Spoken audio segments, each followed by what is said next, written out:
that the first thing about the grid is it's a UK-wide grid, and the whole thing is linked together, and basically it provides three-phase electricity over the entire grid, and has lots of people putting energy in and a lot of people taking it out. And at any one time, you can see from this this graph that you have a base load, which is nuclear. So we can call that the beating heart. And sorry, then, folks, online we're not seeing the presentation progress. We're seeing the pre-presentation mode, and we're not moving.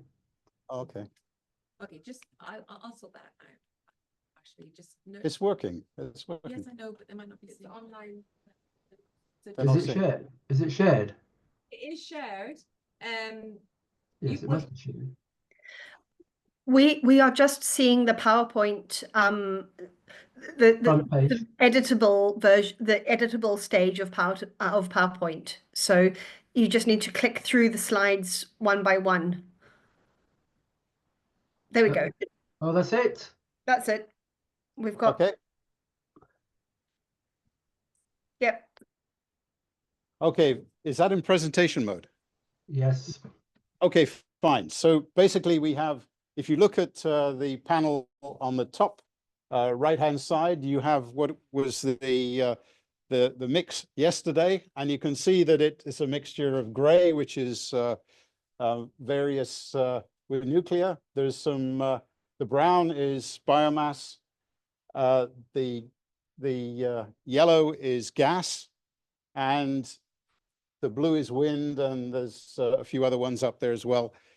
But you can see that as you go through the last month, you can see that the nuclear is the beating heart. It's the base load. It's always the same. And it's about 20% of the electricity. And the wind varies, the load varies. And what makes up the difference is the gas, basically, which is the yellow. It's switched on and off. Now, a little bit of electricity. I'm going to refer to transformers which change the voltage. And basically, for example, you have different voltage coming in here and a current. So basically, it's related to the voltage times the current is a constant. So that if you have 12 volts, you're going to get 12 amps. If you going in, and if you get 140 volts on the other side, you will get 1 amp coming out. Now, why is this important? Well, the first thing is that you're going to get losses along the lines that you are you transmit this electricity, and basically the losses are proportional to the current. And so the loss is basically current times resistance. So if the resistance is 1, the current is 12 amps. So it's 12 amps squared. So you're losing 144 watts. If it's just 1 amp, either you increase the voltage, then basically you're just losing 1 watt. So that's why you have step-up transformers that produce this very high voltage to transmit along the pylons, and then when it gets to the distribution, it's reduced down to, when it gets into the house, it's 240 volts. So basically, there's a lot of different generators. There's power stations that are gas-powered power stations. There's wind, there's solar, there's nuclear, and they're all pumping electricity into the grid, which is alternating current. An alternating current is basically 3 phases, which are 180 degrees out of phase, but all the generators have to be exactly in phase. So you need to have this beating heart, so that you can't just switch on a power station at random and put it in. You've got to get everything in phase.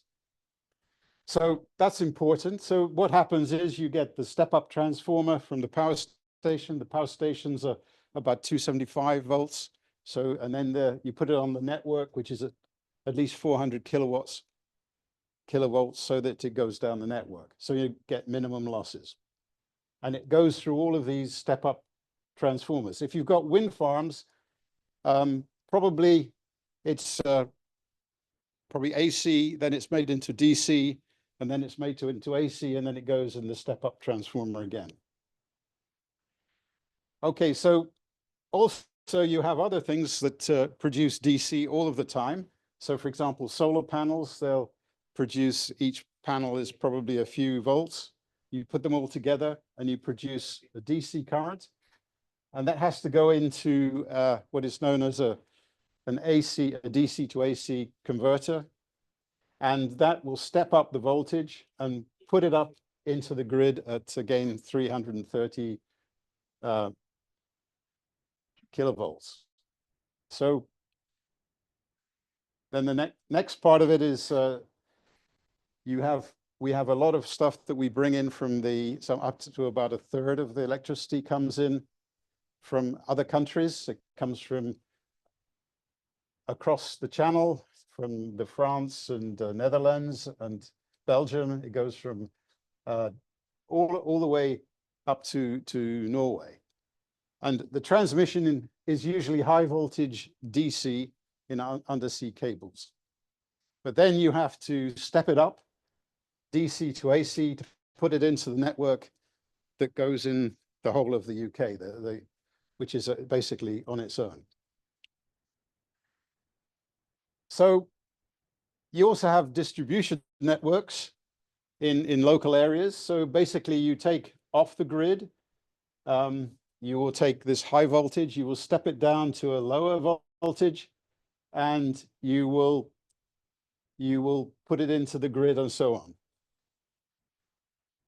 So there's a lot of stepping up, stepping down, but the grid distribution or the transmission network is very high voltage because you don't have losses. And the higher the voltage, the lower the current and the less losses. So it's more efficient. Okay, then you get private wire networks where you might have 1 meter and then big factory, for example, and then you will distribute it within that network at different voltages for different purposes, but it's still connected to the grid, okay? And then you get to the houses, the consumer demand. Well, it comes again, 330 kilovolts, and it goes into a step-down transformer, and eventually it goes on a distribution grid that will get to your house at 240 volts. But you know that you have these like 3 wires on telegraph poles, so that's the distribution grid. It's a lower voltage. It's you know, much lower than 330 kilovolts. So in order to conduct this orchestra, so you've got varying demand, you know, in the evenings, you've got a very high demand. At night, you've got a lower demand. And also, you know, when it's colder, people switch on their more power and so on, charge their electric cars, whatever. But there's an electricity system operator who is actually conducting this orchestra and making sure that when you get changes in demand, that you can switch on the right sort of power in order to get it working, so that you don't actually burn out the circuit. Because if you can't, everything has to work at the right voltage, and it has to be, the demand has to balance what you put in, has to balance what you take out. Otherwise, the system doesn't work. So every time the wind doesn't blow, somebody has to switch on the gas.